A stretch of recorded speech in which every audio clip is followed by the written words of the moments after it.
And in international news, Germany's Foreign Minister Guido Westerwelle said today that Germany is concerned about the events in Portugal and that Germany will show solidarity as the Eurozone has one sole currency and is one political union.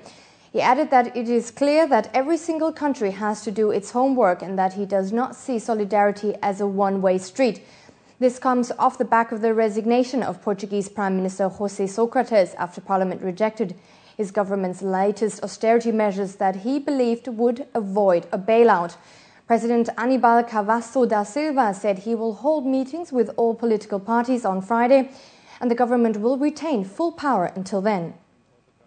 Britain has cut this year's economic growth forecast and says borrowing would fall more slowly than hoped in a budget on Wednesday. That reaffirmed its commitment to effectively wipe out the deficit by 2015. In an attempt to support a faltering economy, George Osborne, the UK's finance minister, cut corporation tax by 2% from April instead of 1%. £250 million has been set aside to help first-time house buyers as long as they buy newly built homes. He also announced a surprise immediate 1 pence cut in fuel duty, paid for by higher gas and oil production.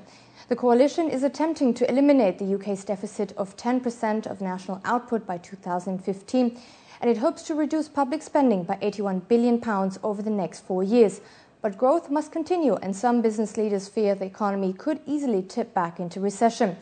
Opposition from politicians and some economists say the government is putting the recovery at risk by cutting too fast.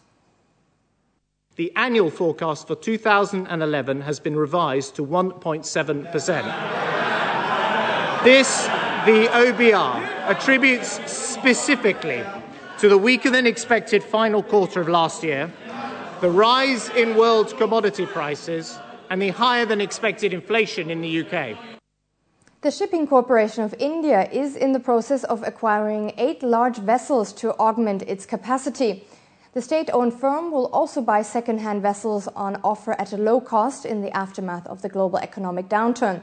It plans to acquire a total of 110 vessels by 2020 to augment its fleet. The Parliamentary Standing Committee on Transport has asked the state-owned shipping company to expand to be able to maximize profits at a time when the impact of the global recession is diminishing. Before we head back to news, let's take a look at the Asian equity, commodity and currency markets, and after that, Mona Nasser is back with the news. Have a good weekend.